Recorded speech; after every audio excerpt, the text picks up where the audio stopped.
हरे कृष्णा। प्रिय श्रोताओं, आप सभी का दिन शुभ हो। प्रिय श्रोताओं, आज बृहस्पतिवार का दिन है और आज के दिन सुनिए बृहस्पतिवार व्रत की संपूर्ण कथा और आरती। प्राचीन समय की बात है। एक बड़ा प्रतापी और दानी राजा रहता था। वह प्रत्येक गुरुवार को व्रत रखता और पूजन करता। यह बात उसकी रानी को अच्छी नहीं लगती थी। ना वह व्रत करती और ना ही किसी को एक पैसा भी दान में देती। राजा को भी वह ऐसा करने से मना किया करती थी। एक समय की बात है कि राजा शिकार खेलने वन को चले गए। घर पर रानी और दासी थी। उसी समय गुरु बृहस्पति साधु का रूप धारण कर राजा के दरवाजे पर भिक्षा मांगने आए। साधु ने रानी से भिक्षा मांगी तो वह कहने लगी, हे साधु महाराज, मैं इस दान और पुण्य से तंग आ गई हूँ। आप कोई ऐसा उपाय बताइए जिससे यह सारा धन नष्ट हो जाए और मैं आराम से रह सकूं। साधु रूपी बृहस्पति देव ने कहा, हे देवी, तुम बड़ी ही विचित्र हो। संतान और धन से भी कोई दुख होता है क्या? अगर तुम्हारे पास धन अधिक है तो इसे शुभ कार्यों में लगाओ जिससे तुम्हारे दोनों लोग सुधरे। परंतु साधु की इन बातों से रानी खुश नहीं हुई। उसने कहा, मुझे ऐसे धन की आवश्यकता नहीं है जिसे मैं अन्य लोगों को दान दूं और जिसको संभालने में ही मेरा सारा समय नष्ट हो जाए। साधु ने कहा, यदि तुम्हारी ऐसी ही इच्छा है तो जैसा मैं तुम्हें बताता हूँ तुम वैसा ही करना। बृहस्पतिवार के दिन घर को गोबर से लीपना, अपने केसों को पीली मिट्टी से धोना, केसों को धोते समय स्नान करना, राजा से दाढ़ी बनवाने को कहना, भोजन में मांस मंदिरा खाना, कपड़ा धोबी के यहाँ धुलने देना। इस प्रकार 7 बृहस्पतिवार करने से तुम्हारा सारा धन नष्ट हो जाएगा। ऐसा कहकर साधु बने बृहस्पति देव अंतर ध्यान हो गए। फिर साधु से कहे अनुसार करते हुए रानी को केवल 3 बृहस्पतिवार ही बीते थे कि उसकी समस्त धन संपत्ति नष्ट हो गई। भोजन के लिए परिवार तरसने लगा। एक दिन राजा रानी से बोला कि हे रानी, तुम यहीं पर रहो, मैं दूसरे देश को जाता हूँ क्योंकि यहाँ पर मुझे सभी जानते हैं, इसलिए मैं यहाँ कोई छोटा कार्य नहीं कर सकता। ऐसा कहकर राजा परदेश चला गया। वह वहां जंगल से लकड़ी काट कर लाता और शहर में बेचता। इस तरह वह अपना जीवन व्यतीत करने लगा। इधर राजा के बिना रानी और दासी दुखी रहने लगी। एक समय जब रानी और दासिया को 7 दिन बिना भोजन के रहना पड़ा तो रानी ने अपनी दासी से कहा, हे दासी, पास के ही नगर में मेरी बहन रहती है, वह बड़ी ही धनवान है। तू उसके पास जा और कुछ बेझर लेकर आ ताकि थोड़ी बहुत गुजर बसर हो सके। दासी रानी की बहन के पास गई। उस दिन बृहस्पतिवार था। रानी की बहन उस समय बृहस्पतिवार की कथा सुन रही थी। दासी ने रानी की बहन को अपनी रानी का संदेश दिया, लेकिन रानी की बहन ने कोई उत्तर नहीं दिया। जब दासी को रानी की बहन से कोई उत्तर नहीं मिला तो वह बहुत दुखी हुई। उसे क्रोध भी आया। दासी ने वापस आकर रानी को सारी बात बता दी। सुनकर रानी ने अपने भाग्य को कोसा। उधर रानी की बहन ने सोचा कि मेरी बहन की दासी आई थी, परंतु मैं उससे नहीं बोली, इससे वह बहुत दुखी हुई होगी। कथा सुनकर और पूजन समाप्त कर वह अपनी बहन के घर गई और कहने लगी, हे बहन, मैं बृहस्पतिवार का व्रत कर रही थी। तुम्हारी दासी गई थी, परंतु जब तक कथा होती है तब तक ना उठते हैं और ना बैठते हैं, इसलिए मैं नहीं बोली। कहो, दासी क्यों गई थी? रानी बोली, बहन, हमारे घर अनाज नहीं था। ऐसा कहते कहते रानी की आंखें भर आई। उसने दासियों समेत भूखा रहने की बात भी अपनी बहन को बता दी। रानी की बहन बोली, बहन, देखो, बृहस्पति देव सबकी मनोकामना पूर्ण करते हैं। देखो, शायद तुम्हारे घर में अनाज रखा होगा। यह सुनकर दासी घर के भीतर गई तो वहां उसे एक घड़ा अनाज का भरा मिल गया। उसे बड़ी हैरानी हुई क्योंकि उसने एक एक बर्तन देख लिया था। उसने बाहर आकर रानी को बताया। दासी रानी से कहने लगी कि हे रानी, जब हमको अन्न नहीं मिलता है तो हम व्रत ही तो करते हैं, इसलिए क्यों ना इनसे व्रत की कथा और विधि पूछ ली जाए, हम भी व्रत किया करेंगे। दासी के कहने पर रानी ने अपनी बहन से बृहस्पतिवार व्रत के बारे में पूछा। उसकी बहन ने बताया, बृहस्पतिवार के व्रत में चने की दाल और मुनक्का से विष्णु भगवान के केले की जड़ में पूजन करें और दीपक जलाए, पीला भोजन करे और कथा सुने। इससे गुरु भगवान बृहस्पति प्रसन्न होते हैं, समस्त मनोकामनाएं पूर्ण करते हैं। फिर व्रत और पूजन की विधि बताकर रानी की बहन अपने घर लौट गई। अब रानी और दासी दोनों ने निश्चय किया कि बृहस्पति देव भगवान का पूजन अवश्य करेंगे। 7 दिनों बाद जब बृहस्पतिवार आया तो उन्होंने व्रत रखा। गुड़साल से जाकर चना और गुड़ बिन लाई और उसकी दाल से केले की जड़ और विष्णु भगवान का पूजन किया। अब पीला भोजन कहाँ से आए? दोनों बड़ी दुखी हुई, परंतु उन्होंने व्रत किया था, इसीलिए बृहस्पति देव भगवान प्रसन्न थे। वे एक साधारण व्यक्ति के रूप में 2 थालों में सुंदर पीला भोजन लेकर आए और दासी को देकर बोले, हे दासी, यह भोजन तुम्हारे लिए और तुम्हारी रानी के लिए है, इसे तुम दोनों ग्रहण करना। दासी भोजन पाकर बहुत प्रसन्न हुई। उसने रानी को सारी बात बताई। उसके बाद से वे प्रत्येक बृहस्पतिवार को बृहस्पति देव का व्रत और पूजन करने लगे। बृहस्पति भगवान की कृपा से उसके पास धन हो गया, परंतु अब रानी फिर पहले की तरह आलस करने लगी। तब दासी बोली कि देखो रानी, तुम पहले भी इसी प्रकार आलस करती थी, तुम्हें धन के रखने में कष्ट होता था, इसी कारण सभी धन नष्ट हो गया। अब बृहस्पति देव की कृपा से हमें धन मिला है, तो फिर तुम्हें आलस होता है। बड़ी मुश्किलों के बाद हमने यह धन पाया है, इसीलिए हमें दान पुण्य करना चाहिए। अब तुम भूखे मनुष्यों को भोजन करवाओ, प्याऊ लगवाओ, ब्राह्मणों को दान दो, कुआं, तालाब, बावड़ी आदि का निर्माण कराओ, मंदिर, पाठशाला बनवाकर ज्ञान दान दो, कुंवारी कन्याओं का विवाह करवाओ, अर्थात धन को शुभ कार्यों में खर्च करो, जिससे तुम्हारे कुल का यश बढ़े और स्वर्ग प्राप्त हो और पितर प्रसन्न हो। दासी की बात मानकर रानी शुभ कर्म करने लगी। उसका यश फैलने लगा। एक दिन रानी और दासी आपस में विचार करने लगी कि ना जाने राजा किस दशा में होंगे। उनकी कोई खोज खबर नहीं थी। उन्होंने श्रद्धा पूर्वक बृहस्पति भगवान से प्रार्थना की कि राजा जहाँ कहीं भी हो शीघ्र वापस आ जाए। उधर राजा प्रदेश में बहुत दुखी रहने लगा। वह प्रतिदिन जंगल से लकड़ी बीन कर लाता और उसे शहर में बेचकर अपने दुखी जीवन को बड़ी कठिनाई से व्यतीत करता। एक दिन दुखी होकर अपनी पुरानी बातों को याद करके वह रोने लगा और उदास हो गया। ठीक उसी समय राजा के पास बृहस्पति देव साधु के वेश में आकर बोले, हे लकड़हारे, तुम इस सुनसान जंगल में किस चिंता में बैठे हो, मुझे बताओ। यह सुन राजा के नेत्रों में जल भर आया। साधु की वंदना कर राजा ने संपूर्ण वृतांत सुना दिया। महात्मा दयालु होते हैं। वे राजा से बोले, हे राजा, तुम्हारी पत्नी ने बृहस्पति देव के प्रति अपराध किया था, जिसके कारण तुम्हारी यह दशा हुई। अब तुम किसी प्रकार की चिंता मत करो, भगवान तुम्हें पहले से अधिक धन देंगे। देखो, तुम्हारी पत्नी ने बृहस्पतिवार का व्रत प्रारंभ कर दिया है। अब तुम भी चने की दाल और गुड़ जल के लोटे में डालकर केले का पूजन करो, फिर कथा कहो और सुनो। बृहस्पति भगवान तुम्हारी सब कामनाओं को पूरी करेंगे। साधु की बात सुनकर राजा बोला कि हे प्रभु, लकड़ी बेचकर इतना धन नहीं बचता जिससे भोजन करने के बाद मैं कुछ बचा सकूं, और मैंने रात्रि में अपनी रानी को व्याकुल देखा है। मेरे पास कोई साधन नहीं जिससे इसका समाचार जान सकूं। फिर बृहस्पति देव की क्या कहानी कहूं, यह भी मुझको मालूम नहीं है। साधु ने कहा, राजा, मन में बृहस्पति भगवान के पूजन व्रत का निश्चय करो, वे स्वयं तुम्हारे लिए कोई रास्ता बना देंगे। बृहस्पतिवार के दिन तुम रोजाना की तरह लकड़ियां लेकर शहर में जाना। तुम्हें रोज से 2 गुना धन प्राप्त होगा, जिससे तुम भली भांति भोजन कर लोगे और बृहस्पति देव की पूजा का सामान भी आ जाएगा। जो तुमने बृहस्पतिवार की कहानी के बारे में पूछा है, वह इस प्रकार है। सुनो, बृहस्पति देव की कहानी सभी प्रेम से बोलिए, बृहस्पति भगवान की जय। प्राचीन काल में एक बहुत ही निर्धन ब्राह्मण था। उसकी कोई संतान नहीं थी। वह नित्य पूजा पाठ करता, लेकिन उसकी पत्नी ना स्नान करती और ना किसी देवता का पूजन करती। इस कारण ब्राह्मण देवता बहुत दुखी रहते थे। भगवान की कृपा से ब्राह्मण के यहाँ एक कन्या उत्पन्न हुई। कन्या बड़ी होने लगी। प्रातः काल स्नान करके वह भगवान विष्णु का जप करती। बृहस्पतिवार का व्रत भी वह करने लगी। पूजा पाठ समाप्त कर पाठशाला जाती तो अपनी मुट्ठी में जौ भरकर ले जाती और पाठशाला जाने के मार्ग में डालती जाती। लौटते समय वही जौ सोने के हो जाते तो उनको बीनकर घर ले आती। एक दिन वह बालिका सूप में उन सोने के जौ को फटक कर साफ कर रही थी कि तभी उसकी माँ ने देख लिया और कहा, हे बेटी, सोने के जौ को फटकने के लिए सोने का सूप भी तो होना चाहिए। दूसरे दिन गुरुवार था। कन्या ने व्रत रखा और बृहस्पति देव से सोने का सूप देने की प्रार्थना की। बृहस्पति देव ने उसकी प्रार्थना स्वीकार कर ली।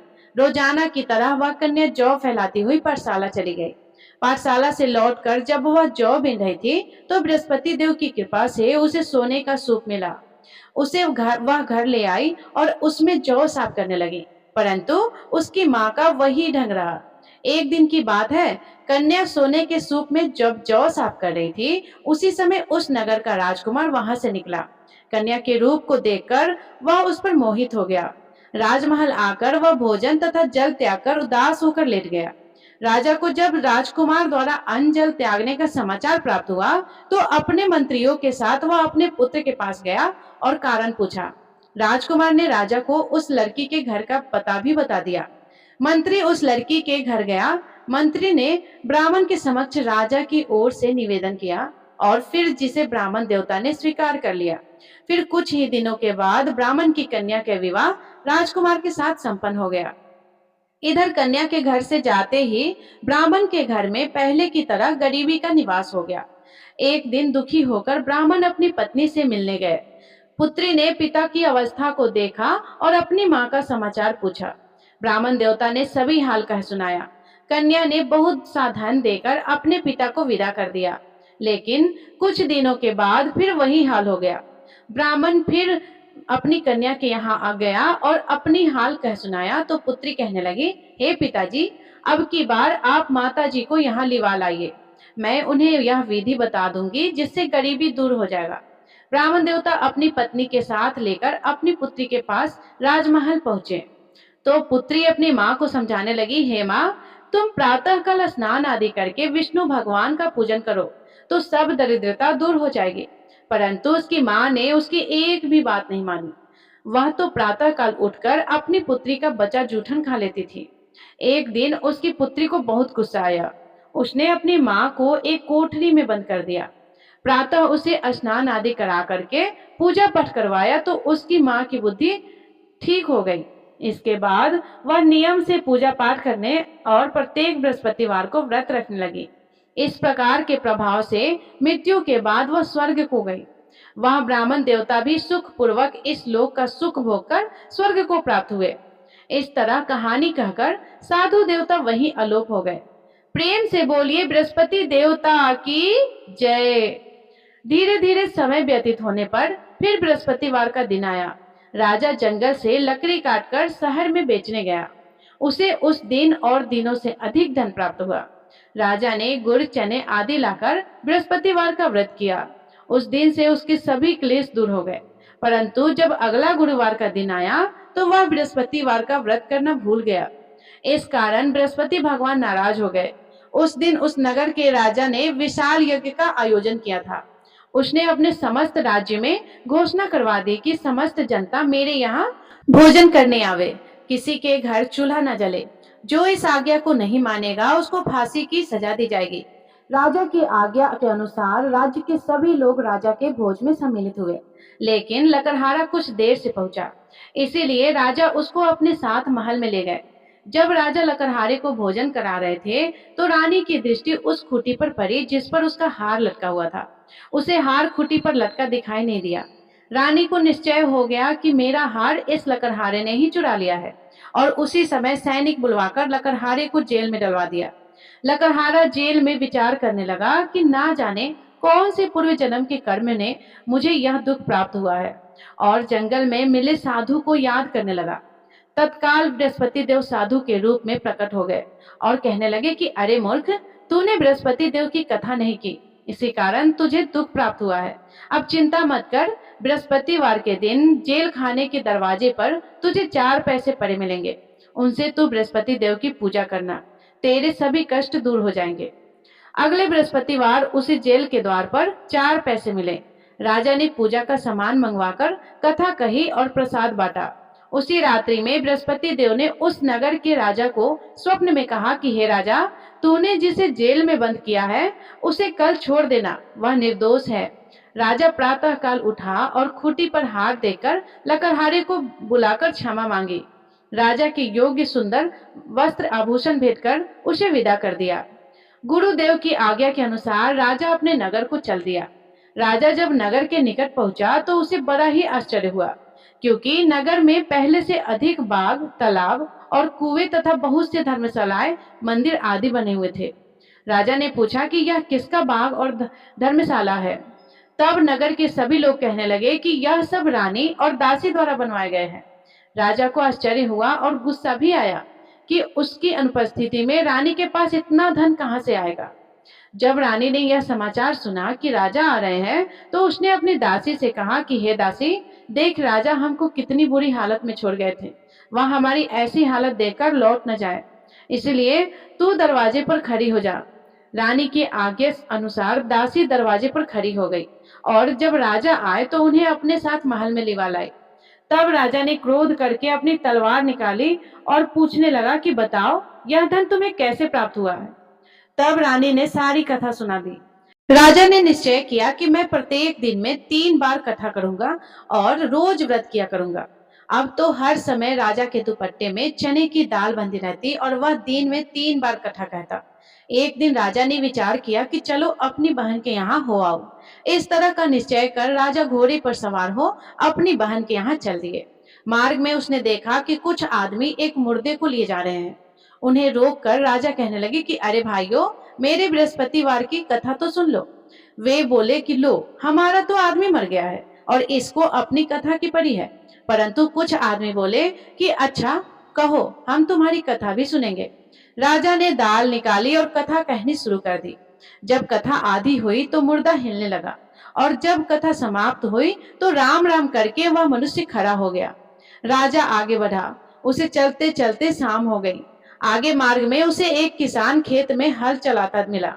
राजा ने उससे कथा सुनने का आग्रह किया तो वे किसान बोला कि मैं जब तक तेरी कथा सुनूंगा तब तक 4 हरैया जोत लूंगा। जा, तू अपनी कथा किसी और को सुना। इस प्रकार किसान ने कथा सुनने के लिए मना कर दिया। राजा आगे चल पड़ा। राजा के हटते ही बैल पछाड़ खाकर गिर गए और किसान के पेट में बहुत जोर से दर्द होने लगा। उसी समय किसान की माँ रोटी लेकर आई। उसने जब देखा तो अपने पुत्र से सब हाल पूछा। बेटे ने सभी हाल बता दिया। बुढ़िया दौड़ी दौड़ी उस घुड़सवार के पास गई और उससे बोली कि बेटा, मैं तेरी कथा सुनूंगी, तू अपनी कथा मेरे खेत पर ही चलकर कहना। राजा ने लौटकर बुढ़िया के खेत पर जाकर कथा कही, जिसको सुनते ही बैल खड़े हो गए और किसान के पेट का दर्द भी बंद हो गया। अब राजा अपनी बहन के घर पहुंच गया। बहन ने भाई की खूब मेहमानबाजी की। दूसरे दिन प्रातःकाल राजा जगा तो वहां देखने लगा कि सब लोग भोजन कर रहे हैं। राजा ने अपनी बहन से पूछा कि ऐसा कोई मनुष्य है जिसने भोजन ना किया हो, जो मेरी बृहस्पतिवार की कथा को सुन ले। बहन बोली, हे भैया, यह देश ऐसा ही है। यहाँ के लोग पहले भोजन करते हैं, बाद में अन्य काम करते हैं। फिर वह एक कुम्हार के घर गई जिसका लड़का बीमार था।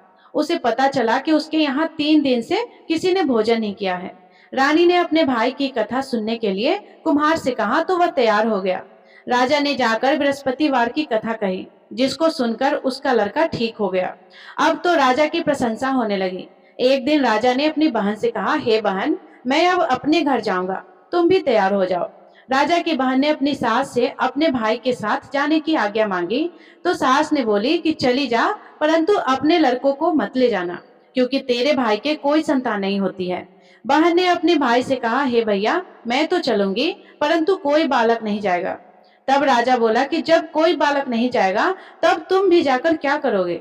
अब राजा अपनी बहन को भी छोड़कर दुखी मन से अपने नगर को लौट आया। राजा ने अपनी रानी से आकर सारी बात बताई और बिना भोजन किए वह सैया पर लेट गया। रानी बोली कि हे प्रभु, बृहस्पति देव ने हमें सब कुछ दिया है, वे हमें संतान भी अवश्य देंगे। और उसी रात बृहस्पति देव ने राजा को स्वप्न में कहा, हे राजा, उठ, सभी सोच त्याग दे, तेरी रानी गर्भवती है। राजा को यह जानकर बड़ी प्रसन्नता हुई और फिर 9वें महीने रानी के गर्भ से एक सुंदर पुत्र पैदा हुआ। तब राजा बोला कि हे रानी, स्त्री बिना भोजन के रह सकती है, परंतु बिना कहे नहीं रह सकती। जब मेरी बहन आए तब तुम उससे कुछ मत कहना। रानी हाँ कर दी। जब राजा की बहन ने यह शुभ समाचार सुना तो वह बड़ी खुश हो गई और बधाई लेकर अपने भाई के यहाँ आई। रानी ने तब उसे आने का उल्हाना दिया। तब बहन बोली कि भाभी, अगर मैं इस प्रकार ना कहती तो तुम्हारे घर संतान कैसे होता। बृहस्पति देव सभी की कामनाएं पूर्ण करते हैं। जो सद्भावना पूर्वक बृहस्पतिवार का व्रत करता है और कथा पढ़ता और सुनता है और दूसरों को सुनाता है, बृहस्पति देव उनकी सभी मनोकामनाएं को पूर्ण करते हैं, उनकी सदैव रक्षा करते हैं। जो संसार में सद्भावना से गुरुदेव का पूजन और व्रत सच्चे हृदय से करते हैं, जैसी सच्ची भावना से रानी और राजा ने बृहस्पति देव की कथा का गुणगान किया, तो उनकी सभी इच्छाएं बृहस्पति देव ने पूर्ण की। इसीलिए अनजाने में भी बृहस्पति देव की कभी उपेक्षा ना करें। ऐसा करने से सुख शांति नष्ट हो जाती है। इसीलिए सभी को कथा सुनने के बाद प्रसाद लेकर जाना चाहिए और हृदय से बृहस्पति देव का मनन करते हुए जयकारा बोलना चाहिए। तो सभी प्रेम से बोलिए बृहस्पति देव भगवान की जय। तो मेरे प्रिय श्रोताओं, अब सुनिए बृहस्पतिवार व्रत की आरती। ओम जय बृहस्पति देवा, स्वामी जय बृहस्पति देवा। चीनी चीनी भोग लगाओ, चीनी चीनी भोग लगाओ, कदली फल मेवा। ओम जय बृहस्पति देवा, तुम पूर्ण परमात्मा, तुम अंतर्यामी, स्वामी तुम अंतर्यामी। जगत पिता जगदीश्वर, जगत पिता जगदीश्वर, तुम सबके स्वामी। ओम जय बृहस्पति देवा, चरणामृत निज निर्मल, सब पातक हरता, स्वामी सब पातक हरता। सकल मनोरथ दायक, सकल मनोरथ दायक, कृपा करो भरता। ओम जय बृहस्पति देवा, तन मन धन अर्पण कर, जो जन शरण परे, स्वामी जो जन शरण परे। प्रभु प्रकट तब हो करे, प्रभु प्रकट तब हो करे, आकर द्वार खरे। ओम जय बृहस्पति देवा, दीन दयाल दयानिधि, भक्तन हितकारी, स्वामी भक्तन हितकारी। पाप दोष सब हरता, पाप दोष सब हरता, भव बंधन हारी। ओम जय बृहस्पति देवा, सकल मनोरथ दायक, सब संशय तारो, स्वामी सब संशय तारो। विषय विकार मिटाओ, विषय विकार मिटाओ, संतन सुखकारी। ओम जय बृहस्पति देवा, जो कोई आरती तेरी प्रेम सहित गावे, स्वामी प्रेम सहित गावे। ज्येष्ठ आनंद बंद सो निश्चय फल पावे। ओम जय बृहस्पति देवा, ओम जय बृहस्पति देवा, स्वामी जय बृहस्पति देवा। चीनी चीनी भोग लगाओ, चीनी चीनी भोग लगाओ, कदली फल मेवा। ओम जय बृहस्पति देवा।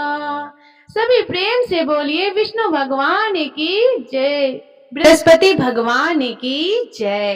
तो प्रिय श्रोताओं, आप सभी को ये कथा कैसी लगी? अगर अच्छी लगी हो तो प्लीज प्लीज लाइक कर दीजिएगा और कमेंट जरूर कीजिएगा, क्योंकि कथा सुनने के बाद जय श्री हरि विष्णु, जय बृहस्पति भगवान लिखना बहुत जरूरी होता है। तो इसलिए आप कथा सुनने के बाद कमेंट बॉक्स में जय श्री हरि विष्णु, जय विष्णु भगवान जरूर लिख दीजिएगा। और आप अगर नए चैनल पे नए होंगे तो चैनल को सब्सक्राइब भी कर लीजिएगा, क्योंकि हमेशा आपको हर व्रत की कथा हमारे चैनल पे सुनने को मिल जाएगा। और हमने अपने चैनल पे बहुत सारी कथाएं डाल रखे हैं, आप सुनना चाहेंगे तो सुन लीजिएगा। धन्यवाद। राधे राधे। जय श्री हरि विष्णु। आप सभी का दिन शुभ हो।